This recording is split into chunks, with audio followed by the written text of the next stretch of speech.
Hello everybody, welcome back to my channel Concept Learning. This is Rasagna. Yes, so hope you all are staying safe at your home. Okay, so what are we dealing with? Multiple integrals, and I have told you in my last class that this would be the last class on multiple integrals. So what are we going to do in this class? We are going to solve some basic some problems on beta and gamma functions. And before doing that, I have left with something in the middle in my last class. What is it? I have wrote the relation between the beta and gamma functions, and I have not told you how to prove it, right? Yes, I have not told you how to prove it. So now I am going to tell you how to prove it, because that is a very important proof you need to know. Okay, so let us look into it. Okay, so now let us look into this relation. Okay, so this is the relation I have already told you in my previous class, and this is the general formula of gamma n. Okay, this is general formula of gamma n. Generally you write it as integral of 0 to infinity e power minus x into x power n minus x power n minus 1 dx, right? So if you have another variable over here, then you could write this as this. So that would be the general form. Okay, so now let us move into the next step. This is the main key step that you are going to do. That is the main step with which you are going to proceed into the proof. Okay, so main thing, remember, so that is the reason why I have put some 2 star marks in the box. Okay, so now gamma of n into, if I multiply it, and I am going to integrate also with limits 0 to infinity, e power minus z into z power m minus 1 dz, okay, with respect to z. So that is the reason why. And I have 2 integrals, 0 to infinity and 0 to infinity. Why? Already I have integral over here, and again I am going to integrate. So that's the reason why it had become double integral. So double integral of 0 to infinity e power minus zx into x power n minus 1 into z power n dx. Okay, I'll write it dx afterwards. So into e power minus z into z power m minus 1 dx and dz. Okay, the dz is for this one. Got the point? Now, after doing this, I have to adjust small things. Okay, so after adjusting, what would I get? Adjust these two, and I would get e power minus z of 1 plus x according to the logarithmic rules. You have already studied when you were small in your 10th class. So after this, using these two, I get z power m plus n minus 1 into, the left one is only this, so x power n minus 1 dx and dz. Okay, yeah. So now we are going to do some other step which you have to remember. Okay, that is, these are all we are doing for our ease. Okay, yes, this one and the step now what we are going to do, those two. So I am putting this also in star marks, because you have to remember that we are going to put z of 1 plus x as y. Okay, we have to eliminate z over here. So to eliminate z over here, I am writing z in terms of x and y. So I would get y by 1 plus x. And if I derivate it on both sides, I would get dz equals to dy by 1 plus x. Okay, I am going to only eliminate z. Okay, got the point? Now let me show it over here. Integral of 0 to infinity, I am writing it separately, the dx terms and dz terms, dy terms now, because we are changing. You could understand, I hope. Into integral of, I will tell it to you clearly why I wrote it outside now. E power minus, this we can write it as y, into z power. Okay, so z power m plus n minus 1. I could write it as y by 1 plus x, zs. So y power m plus n minus 1 by 1 plus x whole power m plus n minus 1. Is that what I could write? Yes. So after this, into, I have wrote it outside, and now dz. Instead of dz, I have to write dy by 1 plus x. So dy by 1 plus x. Okay. Have you got the point? And now, because I am writing only dy terms inside, I am going to put dx outside. Now I hope you have understood why I put dx power n minus 1 outside. Got the point? Yes. So now after this, what is going to happen?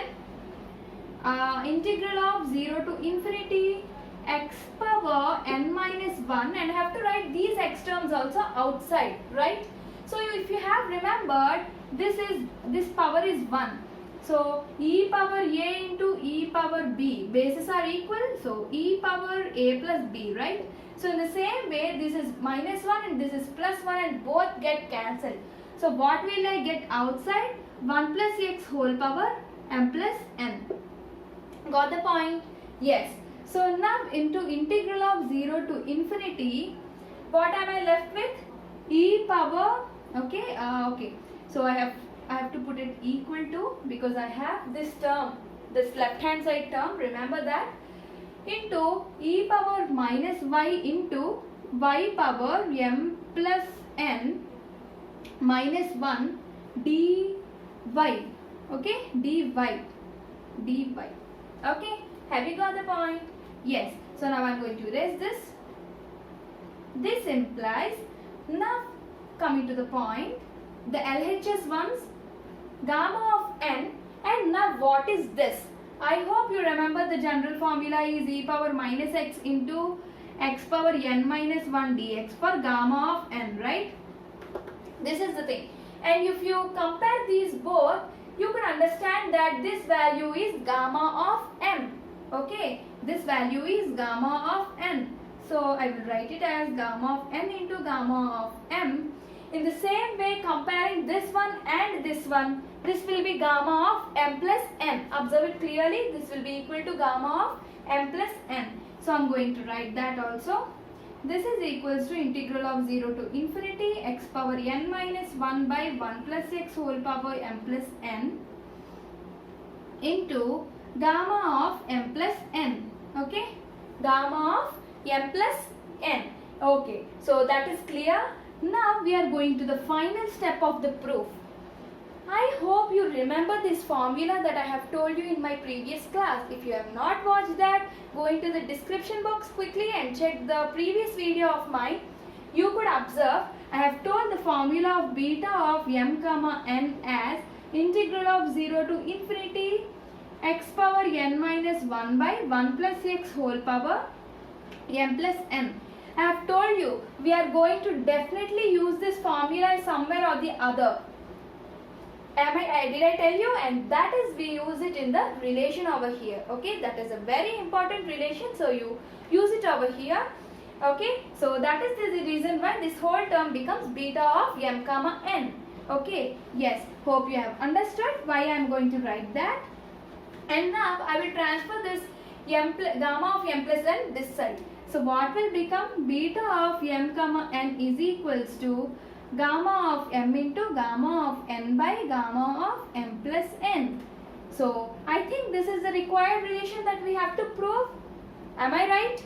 Yes. So that is the proof of the relation between the beta and gamma functions. So this is the beta function and this is the gamma functions, and that is what the relation is. Hope you all understood it clearly. Yes. So now let us quickly look into some other problem. Okay, so let us look into the first problem. Okay, so this is the first problem, beta of 9 by 2 comma 7 by 2. So the thing you have to remember is solving a gamma function is easier than solving a beta function. Why? Why? Because we already know the all integer values of gamma function, that is gamma 1, gamma 2, gamma 3. I have already told you in my previous class. Watch it if you have not. Gamma of n is equals to factorial of n minus 1. I have told it to you in my previous class. So that is the reason why solving a gamma function is easier than beta function. Then you may ask me, okay, if there are integers you can solve it, but what about fractions? Here you have fractions. Yes, so if you have fractions also you can solve a gamma function. For example, let me take gamma of 5 by 2. So what can I write gamma is 5 by 2 as? You have to decrease the value by 2, the numerator itself. 3 by 2, again decrease it by 2, 1 by 2. So you have to decrease it till you get 1 by 2 and then multiply this with root pi. Multiply that with root pi. So this is the value of this part. So you can write it in a generalized way as gamma of m by n, something gamma of a by b, let me think, okay, gamma of a by b, this will be equal to a minus 2 by b into a minus 4 by b into so on 1 by 2 into root pi. So this is the generalized form if you have to know. Okay, so that is it. So thus that is the reason why we prefer to solve problems by changing them into gamma functions, So in the same way, even in this problem also, we are going to change this into gamma function. Even if you are given with beta functions, you have to change them to gamma functions and then do it for simple answers. Okay. So if you have to change this, what you have to use? You have to use the relation between the beta and gamma functions. So beta of m comma n is equals to gamma of m into gamma of n by gamma of m plus n, a known relation. So here you have, instead of m you have 9 by 2 and instead of m you have 7 by 2. Now put the values. 9 by 2 into gamma of 7 by 2 divided by gamma of 9 by 2 plus 7 by 2. So now what would this give me? This is equals to, as I have told you earlier, you have to decrease this numerator by 2. So 7 by 2 into 5 by 2 into 3 by 2 into 1 by 2 into root pi, okay, into 5 by 2 into 3 by 2 into 1 by 2 into root pi, okay, by root of 9 by 2 plus 7 by 2. What is 9 by 2 plus 7 by 2? 16 by 2. Okay, so 16 by 2, that means gamma of 8. Okay, 16 by 2 means a gamma of 8. So gamma of 8 means, how can I write this? 7 factorial, because gamma of n is equals to n minus 1 factorial. So this will give me 7 factorial. So from this, I think you could solve this problem, right? So this is a simple calculation. So pi into pi will become root pi into root pi will become pi. So into pi into 5 by 2 into 3 by 2 into 1 by 2, you could solve this and get the answer very easily. If you have got the answer, put it in the comment box below. Okay? Yes. If you have got the answer, put it there. And that is it. You have got the problem. Very simple. Right? Yes. So now let us look into the second problem. Okay. Now let us move into the second problem. Okay. So this is a small proof that you have to prove. Okay. To show that this is given. So let us solve the problem quickly. So what is the given information over here? Integral of 0 to infinity, okay, x power n minus 1 by 1 plus x into dx is equals to pi by sine n pi, right? Is this what is given? Okay, that's good. And now let us take some relation. Let us go to another relation. Put this aside. This is the given info. Put this aside. Now I already have beta of m comma n, right? This is equals to gamma of m into gamma of n by gamma of m plus n. The relation between beta and gamma function, right? Okay. So now I already know that beta of m comma n is also equals to 0 to infinity x power n minus 1 by 1 plus x whole power m plus n. So now you may ask me, why did you use this? If you look at the question clearly, the given information, I hope that this relation matches with this. So by looking at this, I remember this relation. So that is the reason why I have thought to put this relation over here. Okay. So let me see what will happen. Gamma of m into gamma of n by gamma of m plus n. Okay. So this is what I have till now. Okay. Now what will I have to do is, okay. So let me bring this this RHS side, gamma of m plus n, this side. Okay. Okay.